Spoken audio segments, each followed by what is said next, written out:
Hey everyone! Welcome back to another episode of Out on a Limb podcast with your hosts, Allison and Will and Samantha. And we have a super fun topic today called Things That Go Bump in the Night, which means we're going to cover a lot of different topics.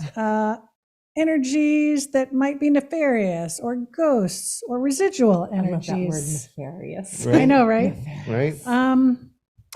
Or attachments, or any of those kinds of things. We're going to just see where this topic leads us. Okay. Now, I know for a fact, Samantha, you've had a lot of cool experiences dealing with hauntings or energies and vortexes and interesting things that were causing a little bit of havoc with clients. Yes. The one I'm thinking of specifically was what you alluded to in one of our other episodes about the horses. Yes.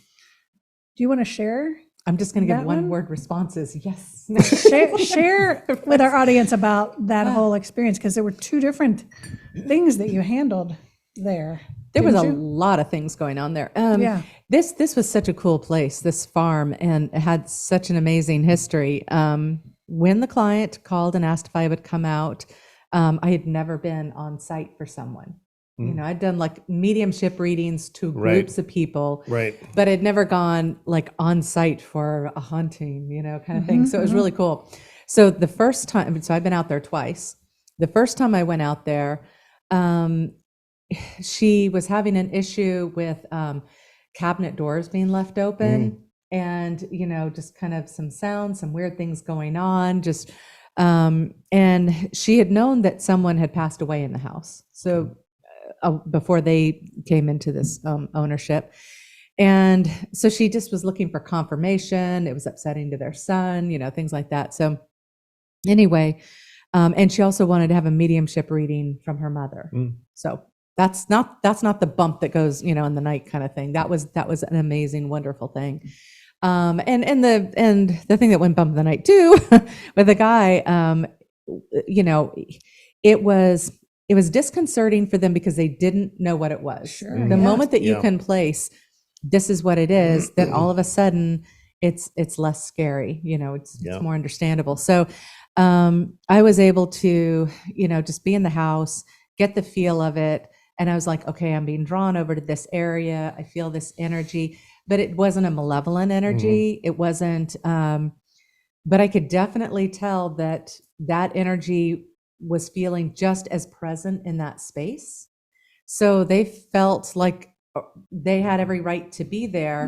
And it wasn't any intent to do anything negative. They were just living their life. Yeah, they were manipulating energy without going, I want to open this door. You know, they were just naturally inhabiting the space. And so, you know, it was to just acknowledge that they were there, the understanding that they were there. And, you know, and I told her, I don't want to be the one to say it. I want you just to say, you know, that it's time to just kind of calm down, take it easy. You know, it's scaring us having all this stuff going on. We recognize that you're here, you know, but we need to be, the way I explain it to her is being in separate planes, dimensions, you know, and so if he became aware of it and they became aware of it, that perhaps that would subside it.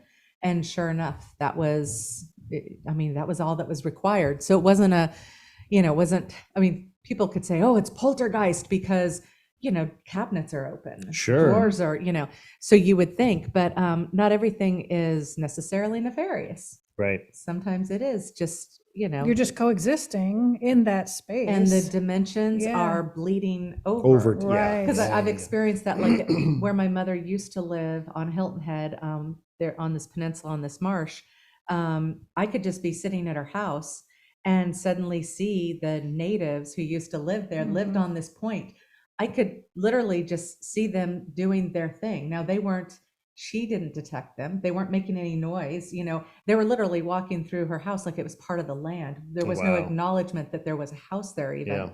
And I could see them living their existence. So it was literally reality or dimensions, timelines, I guess it is, blending.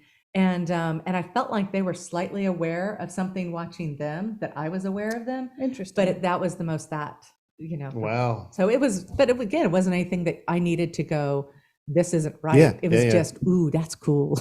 Right. It was. And haven't you noticed those? Didn't you see a Civil War soldier or something? Yeah, our friend's, friend's house? At a friend's house. She lived out.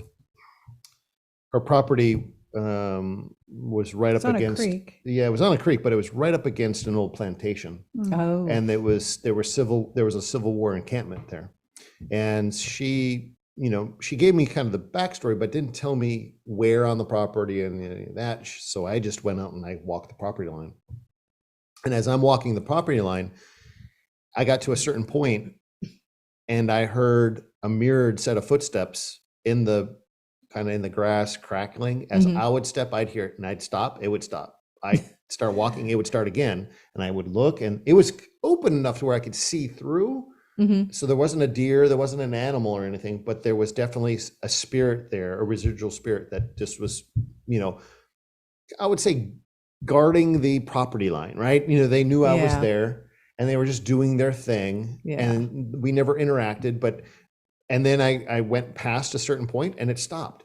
But then when I came back, it picked up right where I left off and then went up to the point at which it picked up previously. So in that one slot, they were pacing back and forth and they would guard that area. It was kind of cool. I've not experienced physical interactions like cabinet doors opening or things like that. So it's I don't know how I would react if I saw that. I don't know how. As much work as I've done working with people's he's open loved to the experience now. Right, absolutely. It's coming for people's working with people's loved ones that have transitioned and calling them and then working with them. That's a whole different experience, right? It's a whole different. It's contained. Right. It's more. It's more than physical manipulation, touching you or things like that. Exactly. Well, the worst that I've had. Because now, it's like we start talking about this stuff and it's like, wait a minute. Yeah. And my husband was with me for this one. And he was kind of blown away by how I was reacting. It's like, what is going on here? Mm-hmm. But we were in Las Vegas and at the end of the strip is this old casino called Circus, which was a heyday for the, mob kind of.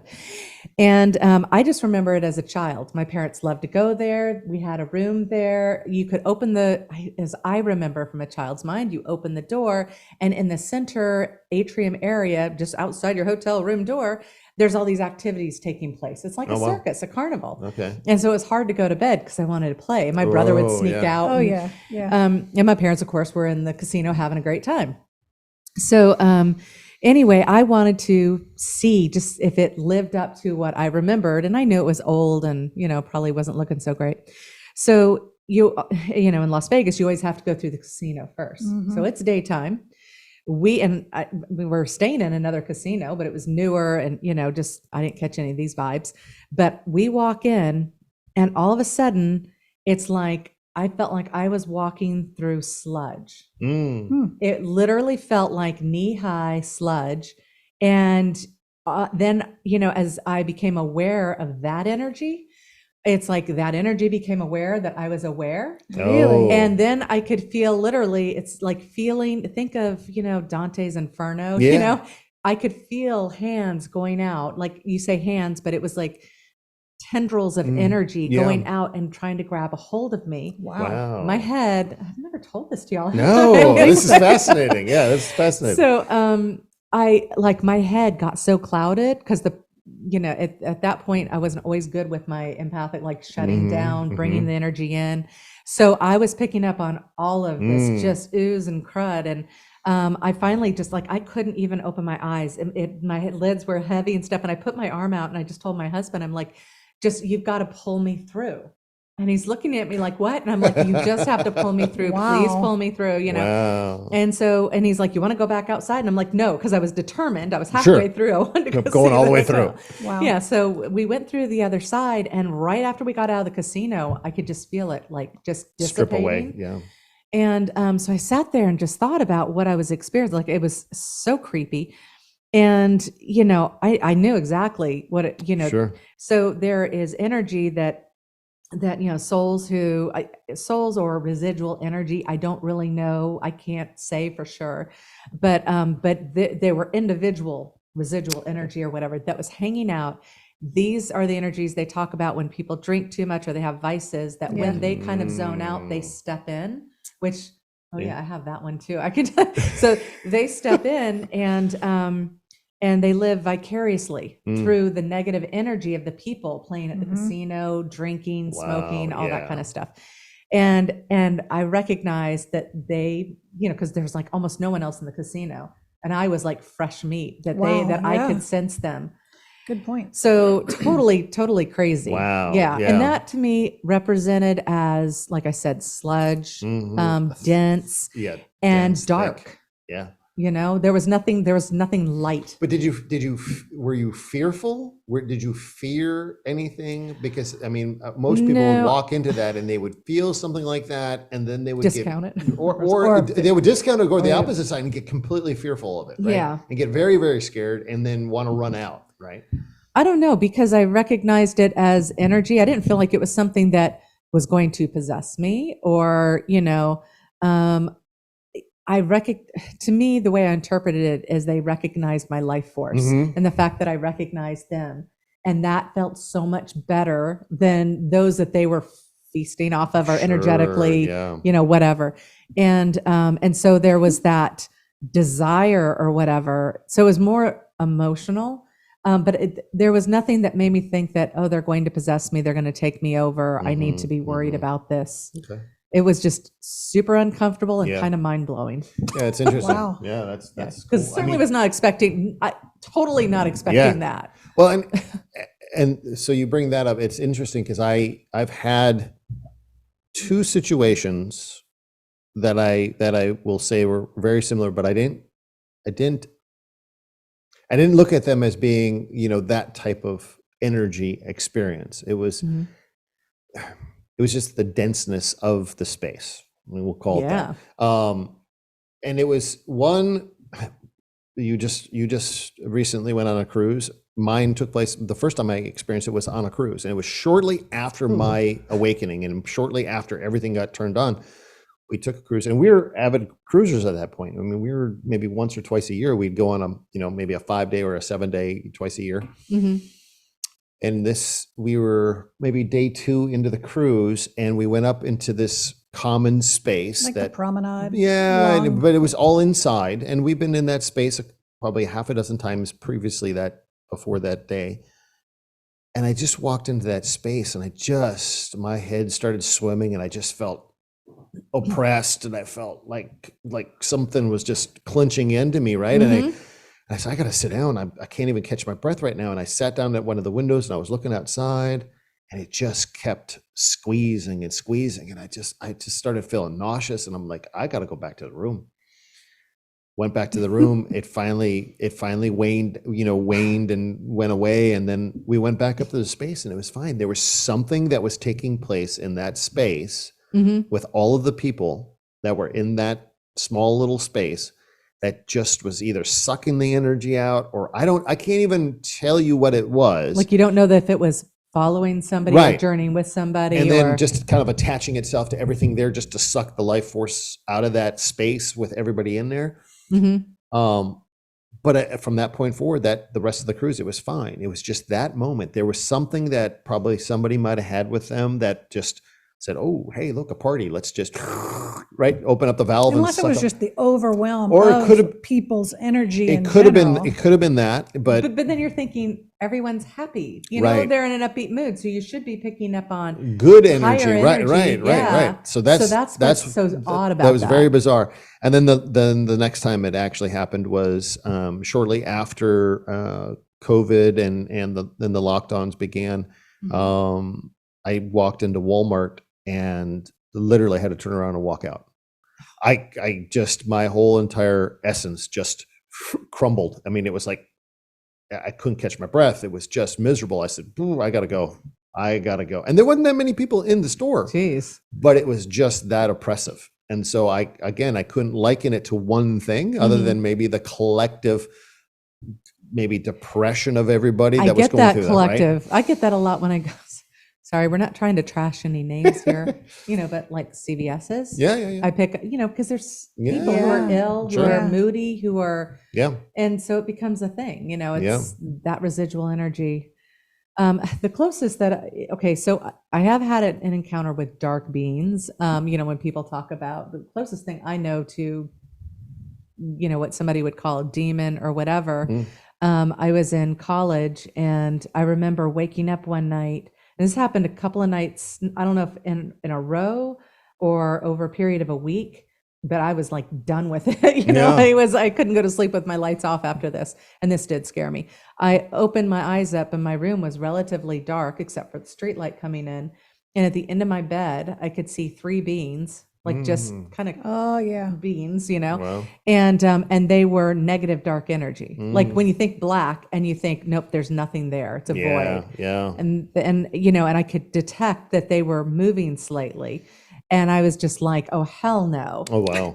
And that was before, yes, I was reading some of those, Sure. interesting books and stuff, but that was not a dream. That was like, I had opened my eyes up, and then it's the whole thing of, can I get to the lamp quickly before they come get me? Right. Turning the light on is a magic thing that's going to save you. All the movies start playing in your head of what you need to do at the moment. Yeah. And so that happened, like, at least I'm pretty certain it was like 3 times, and I don't recall what I did to have it stop. It just, or who it was or what it was. It was negative energy. It was, I don't even know how to, the closest thing you would think of as being like a demon, an energy created by something and left to roam on its own. But I know that at some point I made from that experience somewhere, because that was in my, I guess, early 20s, and it wasn't long after that I made the decision that I simply was not going to accept that as part of my reality. And you bring up a really good point. It became not a part of my reality. Yeah. So then I didn't, and I think that's why I didn't fear those things in the casino, because if demons weren't a part of my reality, then what was this? This was energy. This was life force that was existing there. Yes. So there was nothing for me to. Yeah, that's it. That's why I won't watch really super scary movies, because I believe I could just turn that trigger back on. Sure. Yeah. I don't want that. Yeah, that's a really good point of segue, because that's from our journey doing this work right from the beginning of the channeling, or even doing the Reiki and stuff. People would ask us, aren't you opening yourself up to negative energy? Aren't you opening yourself up? Curious about Aren't you opening yourself up to attachments? How do you protect yourself from attachments? I've been doing this for so many years. You need to protect yourself from attachments. Oh, that's a big one.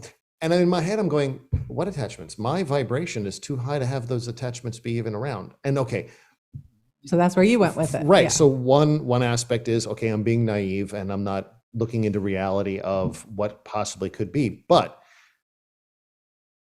in my mind, if it doesn't exist, then it doesn't exist. That's my reality. We're creator beings. We create our reality. Our vibration, in order to do this work, is up here. Their energy is down here.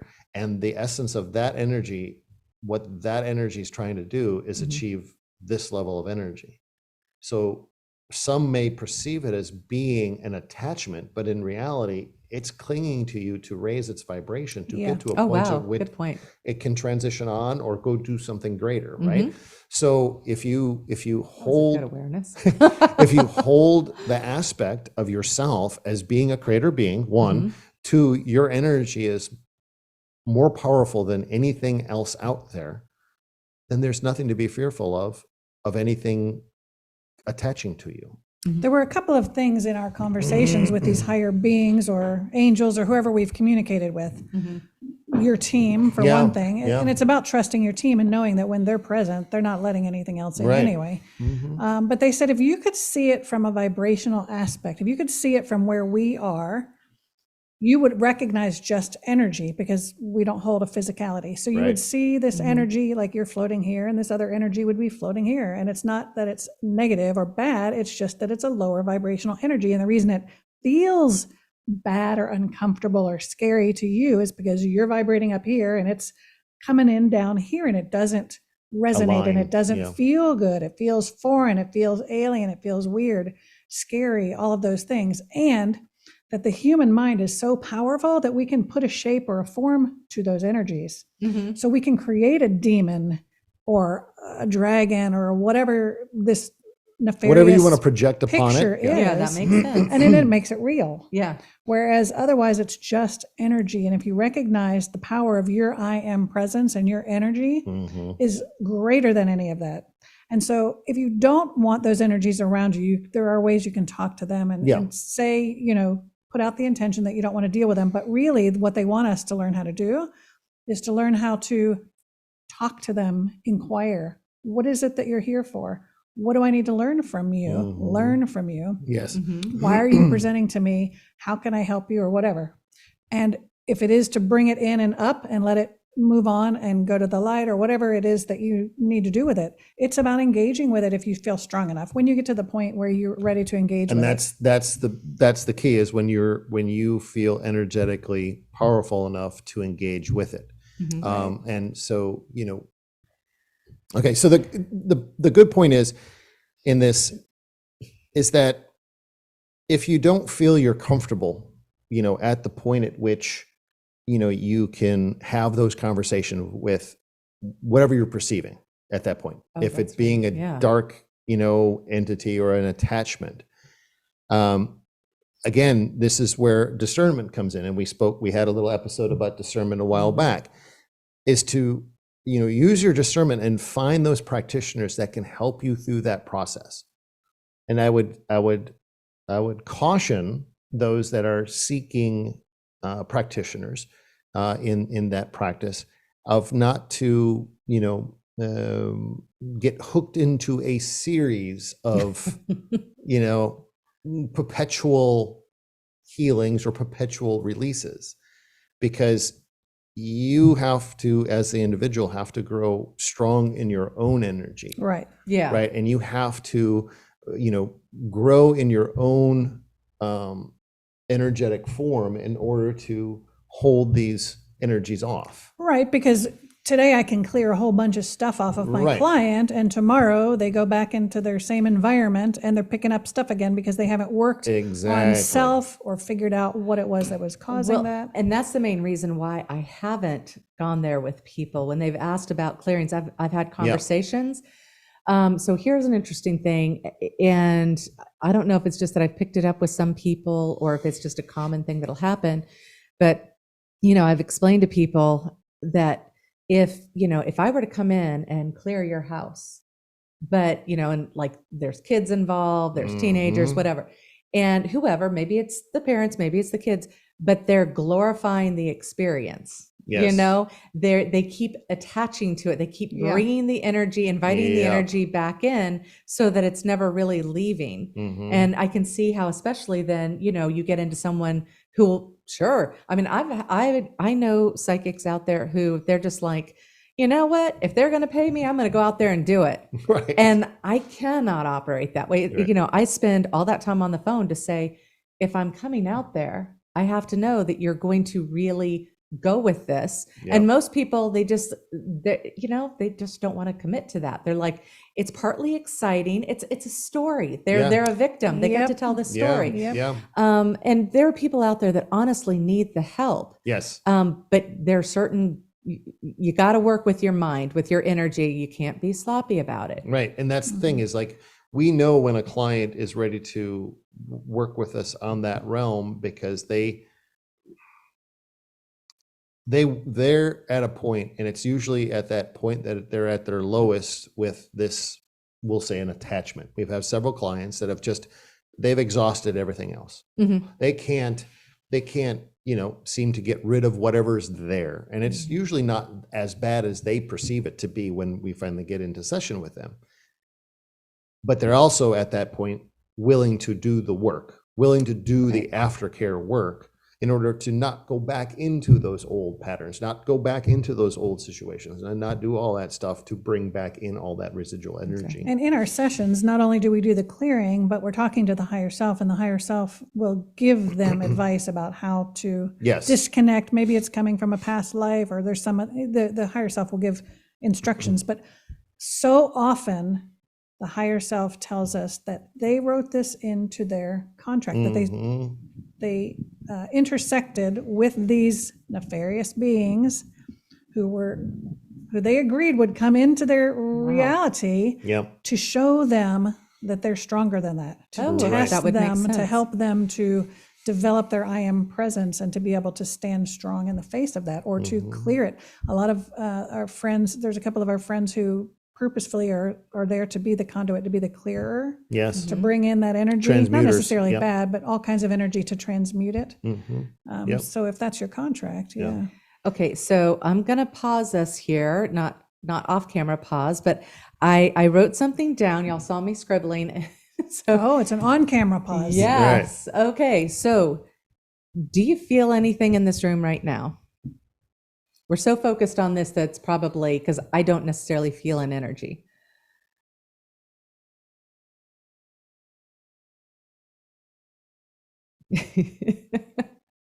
So I'll tell Give you me a what second. happened. You brought up the fact that we need to, that you got to be cautious. You're very specific about being cautious about getting someone who's going to get you into a cycle of that. Yeah. From over here, I heard this, and I don't hear voices. Like Yeah. rarely do I hear voices. Interesting. But and I wrote it down here because I'm sitting there going, someone is listening in on this conversation with us, and it came across. Like an acknowledgement. Wow. Yeah. Interesting. And so that's why I was like, Ooh, I just got hit with There it. you Yeah. go. Because, with all of this going on, like now I'm sweating, all of this going on, we're so into this moment, we're being Yeah. very physical. So people ask me all the time, they're just like, what do you, we're in an old fort. Yeah. Do you feel any presence here? Yeah. And I'm like, no. We're just enjoying the 3D experience. And it would take me time. Like I have to do it with intention because of being an empath and having my, my aura Keep all you over the open all place. time. Yeah. And I've learned just to naturally keep it in close, keep it shut Yeah. down. And so I would have to, sometimes I'll catch something out of the corner of my eye and you look and you're like, oh, I don't see anything, but I know I just saw something go out of the corner of my eye. But yeah, I don't go into graveyards going, oh my God, am I going to feel something? And you bring up a good point, because I too am one that is not open all the time. And I that's obviously, Which is why typically you can go into Walmart. right. Typically, exactly. Or I can go into just about Oh my anywhere God. and not have a problem. Yeah. But when I do go into somewhere and I do have a problem, that's when I have to really do a self-awareness check and go, okay, what's going on? Yeah. Where is it me, or is it the collective? What is it? Where is this coming from? But yeah, I'll address those people that are open all the time. They Shut it down. well, no, but it is there. It is just as much as I'll say, just as much as they enjoy it being open, it also is very debilitating at times, because I hear both sides of that from individuals that are open all the time. Yeah. And they can't get on with their lives because there's so much, everybody's talking to them and everything's around and everything's attacking them, quote unquote attacking them. They're not, not being attacked, but everything's coming at them very quickly. And so, it's, the one thing I guess I want to get across is really finding our own powerful aspect, our own I am, right? And you mentioned that earlier. It's that finding that true strength, that true divine strength in ourselves, knowing that we are more powerful than anything else that's out there. And Which is the biggest lie we were ever sold. Is that we're not powerful? Yeah, we're not powerful, And right. we got to go to everyone else for our power. and no, the power resides in you. And so, is that going to help everybody? No, but if you can start to picture yourself as being a purely divine being, and being your energy that you carry with you is stronger than anything that's out there. Hopefully that'll give you enough power to, when you are, something's at the foot of your bed, or something, stands there in the kitchen or whatever, or you're somewhere and you see an apparition or a being or whatever it might be, that you recall that moment of going, no, I'm stronger than that. Now let me ask you the questions. And if we can replace fear with curiosity to the Yes. greatest extent That's what I was possible. wanting to say. I was like, that was the other Yeah. point to drive home, because And that's what, we've talked about Bashar, we've talked about just other thought leaders and other entities that have come in that have told us, if you can stay in that position of curiosity, everything's fluid. Yeah. Because even things that we perceive as negative are there to teach us something, or we can learn something from them. Yes. Or figure out what they need. Yeah. How can I help you? Yeah. How can I help you? That's a very good point. I very love good that. Point. So I'm curious, did you get any sense who that was? No, because I'm so shut down, but I started getting sweaty after I mentioned it, which means like I know there's something here, and I'm not sure what it is, but they're fascinated. Much I got. They're fascinated by this conversation. And that's funny about this conversation, because we know that this treehouse is filled with energies at all times. You get wind coming through. Yeah. It's so funny that they tell us that a lot of times they are here to learn. Like spirit guides will bring their underlings or whatever to learn how to be a spirit They'll sit guide. right over here on the pew. We have a church pew over here. We have behind, a church pew. Yeah, lean forward me. a little bit. You see the church pew. There you go. So when we had our inaugural opening weekend, I was doing one of the first channeling events up here, and we had maybe 25, 30 people in the room. And while in trance, and again, I mentioned this a couple of times, I don't remember, I don't see anything while I'm in trance. But this particular moment, about halfway through, and it stuck with me all the way to the end, it felt as if a number of people got up during the session and moved over to the pew, like got up out of their chairs and walked over to the pew. Okay. In my energetic field, that's what it felt like. So when as I was coming out of trance, I fully expected to turn to my left and see 5 or 10 people sitting on the pew, and there weren't a soul. Okay. Wow. Well, then I checked in with a couple other people in the room that are extremely sensitive, and they said, and I didn't say anything, and other than to say, I think I said, did anybody feel anything take place during my session? And they said, yes, there was a group or a cluster of energy beings or whatever come into the room, and they all went over here to the corner. It was like they were learning. They were coming into a classroom to learn. It's so fascinating. Yeah. So every time we have events up here, or other people that are very sensitive, they sense the room filling up, and a lot of times they sit over here on the pew. So because nobody else wants to sit on a pew. It's a pew. Hey, a little odd fact about this pew: it still has bubble gum stuck underneath the seat. We did not know that. I left that from the little kids that were in church. From the little kids that were in church. They still their energy is still attached to that pew. So I don't know if in your studies, psychic studies, if you've come across, because this is a typical, one of the typical little lesson things you'll go through detecting energy is psychometry. Yes. So yes. And I've had fun with psychometry, and that is fun.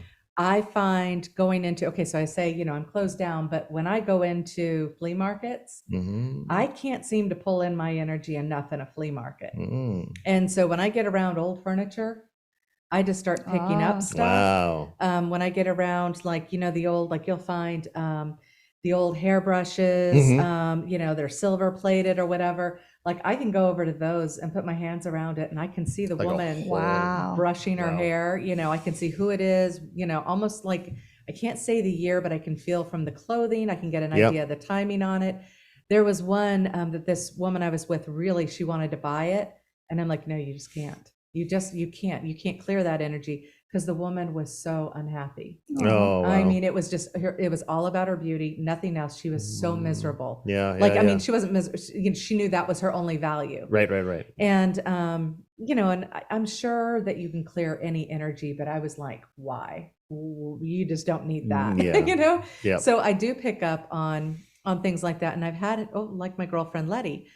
So she shows me this new piece of furniture, and she's really excited about it. And she's like, I'm trying to remember if she brought this up, and I said, yeah, I'll come over and check it out. She said, I don't know why, and it's this old wood cabinet kind of thing. And she said, if you put your hands right here, you can feel cold air coming up. Cold air. Like the house is not cold, but there's cold air coming up. And I put my hand over and you could feel the cold air. And it's like, Wow. we could not get to the bottom. I tried, with that, just like the psychometry on that or whatever, and nothing was coming. It was just, but I sat there for the longest time just going, now, let's see, if you stand over here, like, trying to figure out the currents in the house. Is there a, yeah. But it was coming up between these two pieces of wood. Like, why would air be coming up from underneath inside the cabinet? Right. It wouldn't. So yeah. Cold is a definite sign of energy that I'm just not wanting to be really curious about. Really? Interesting. I just do not. It's a, neither would, heat would be a warning to me of something, that just reminds me of, you're hitting something hot, but cold is like, it's an absence of energy is how it feels to me. It feels like a polar opposite of what it should be. Okay. So whenever I come, like they talk about, when a spirit enters a room, the room gets cold. Right. To manifest it, it has to draw the energy, which then leaves a deficit, which then leaves cold. Yep. And so there's something to that. And when I feel objects and there's this coldness or something like that, I just don't even, I'm not a ghost whisperer. I'm not looking for those. Yeah. I'm into healing. I'm into, having people feel better. Yep. I'm not into what the hell's going on with this piece of furniture. It's fun and it's cool, but it's like, ooh. Yeah. And I guess I'm just at my nature, I'm a very curious and just, I like to explore and I like to, I don't want to say challenge myself with different things, but yeah, if given the opportunity to try different things, I want to definitely, experience that. And one opportunity was there was a local restaurant here that, that they knew it was haunted, but they wanted to see if it could be cleared because the ghosts, whatever they might be, were giving the cook staff, the chefs, a hard time. They were like pushing stuff over. They were, they were actually physically interacting with stuff in the kitchen. Yeah. And they wanted to clear that out of there. So it was a good friend of Allison's that worked there. And then between myself and another friend of ours, we went over there after they had closed one evening, to go through the place and see if we could sense some stuff. And we did. There was a few things that we did move along, but there was one small little boy that was in the place. And there's a garden room. So there's the main restaurant. Boy? What's that? A real boy? No. Okay. One that little energetic boy. Little, I just wanted to clarify that. A little ghost boy. Okay. And are you a real boy? Right. And and so there's the main restaurant. Then there's a little garden room that has some seating area. Well, he would go from opening to opening, and that's probably the only time I didn't see him head on. A corner, There's right something here, this can perceive it. That peripheral action where I could see him poke his head around the corner, and I'd go over there, and then my friend, she would see him on the other side, so he would dash back and forth, and we could never get him to a point at which he would want to move. So we were like, you know what? If he's not doing any harm, he wasn't bad. He wasn't bad. He was just playful. So we just let him be. But other than that, there was a vortex that was on the second floor that was allowing spirits to come and go. So we shut that portal down. It was so intense that you would step into that portal and you would actually feel yourself starting to spin. And not physically spin, but energetically.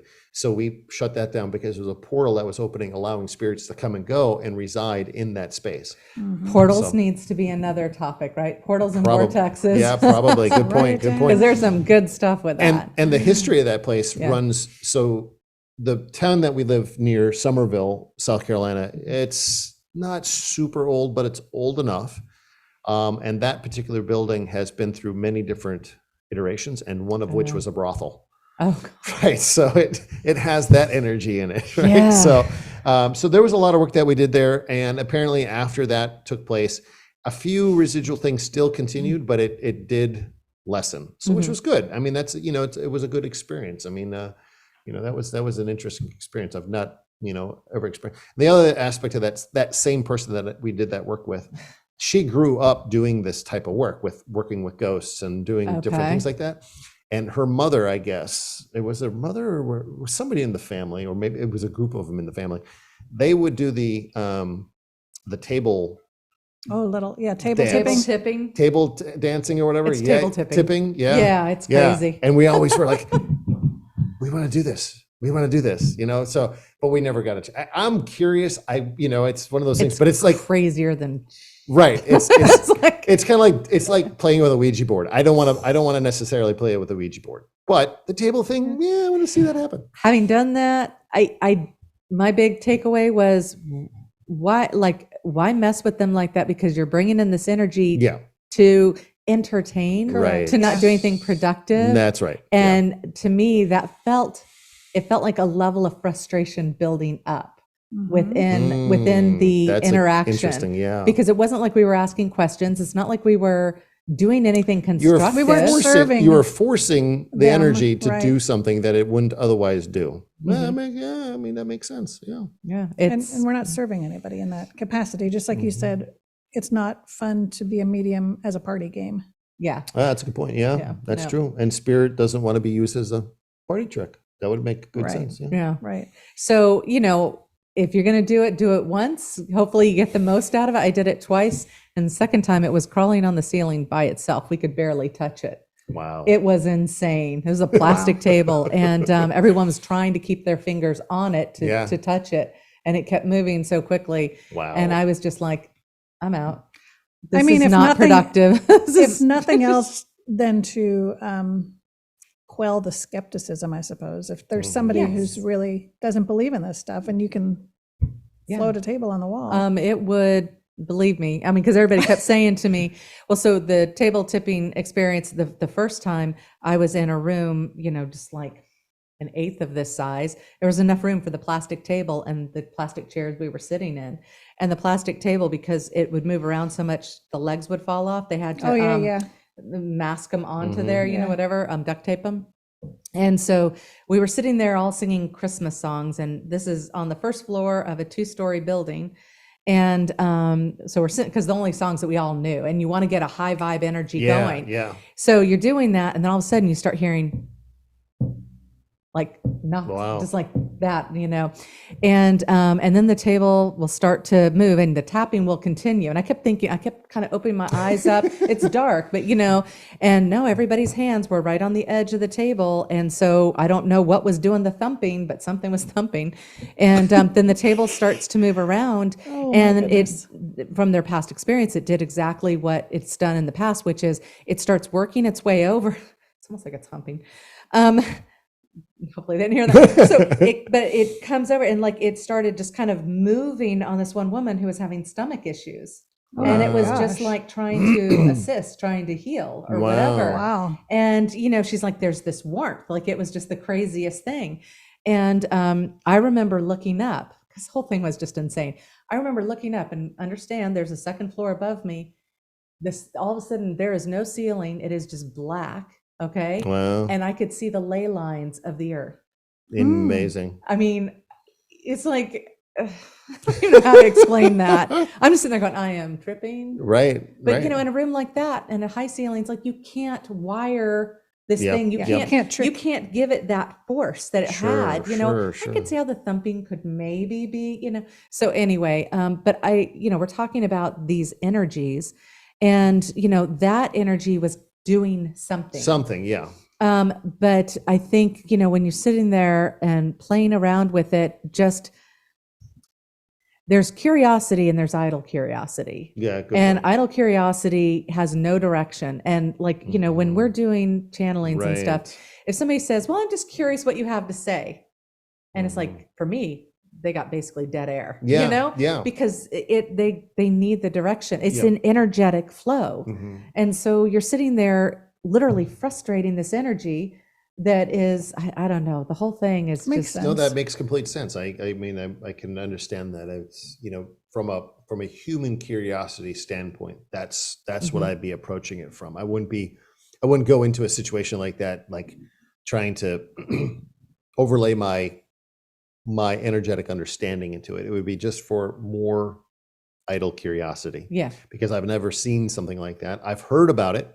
I've you see it on TV, okay, is this And it's, real? and it's good to see, because Yeah. once you see something, you can't unsee it. Once you experience it, Right. I'm like, all of the stuff I talk about is because I have physically Experienced it. Yeah, And yeah. so, yeah, you kind of don't go back on that one. Right. And I mean, that would be in the same vein as we don't have many of them here in the US, but the UK, I believe there's more of Oh them. It's gosh, yeah, the plasma stuff. the trans mediums that Yeah. go into trance, and then the ectoplasm that comes out and all of that stuff. Yeah. That to me again would be a very interesting experience, because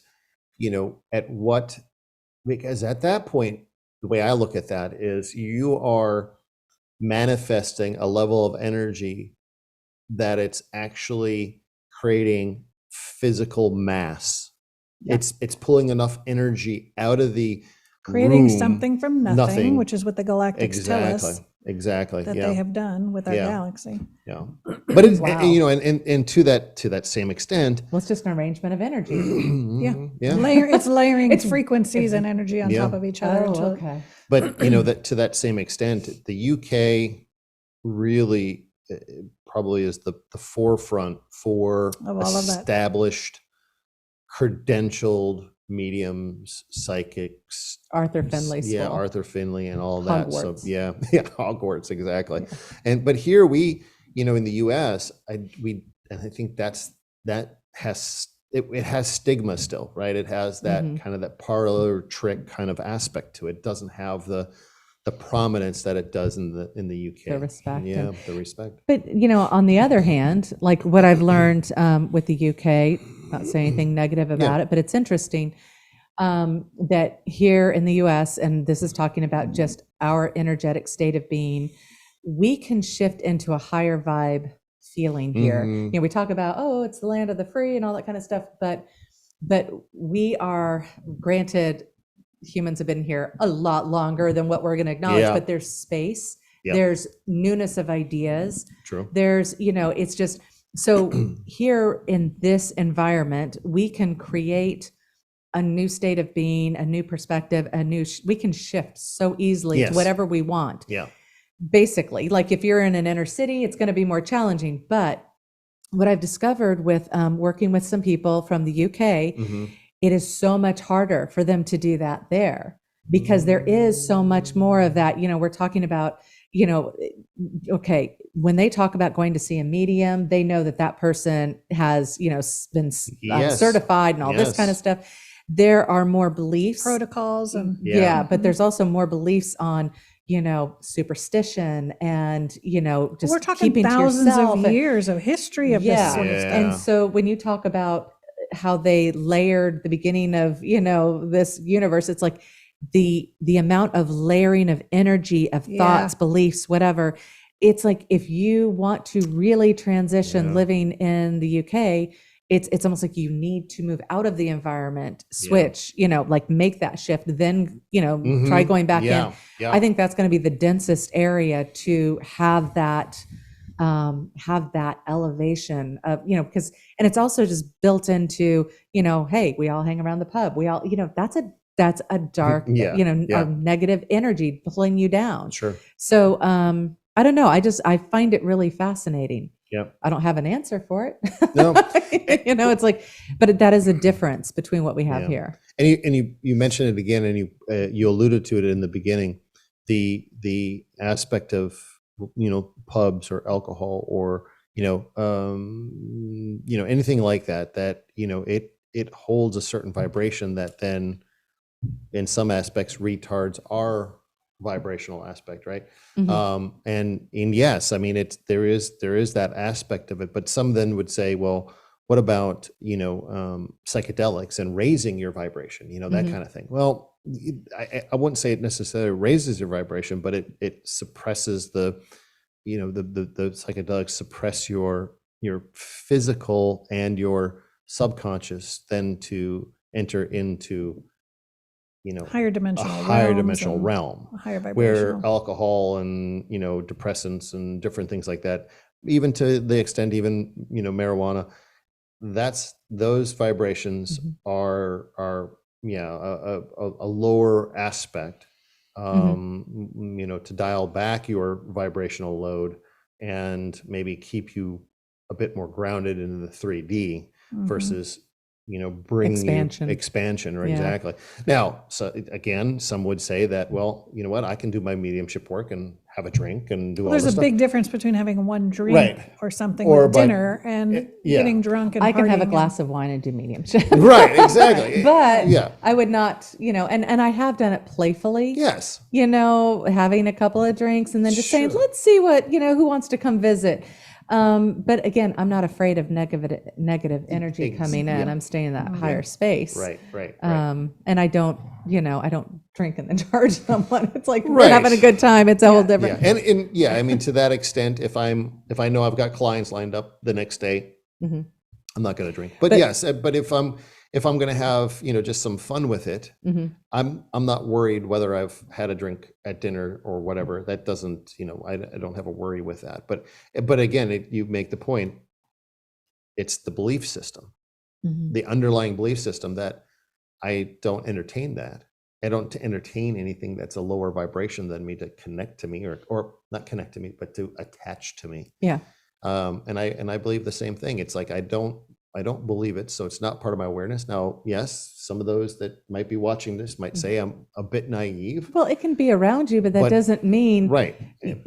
As much as I've done, and as many clients as I've worked with so far that have had actual attachments and had these things that we've helped, eliminate or remove or shift, and they've not residually stuck with me.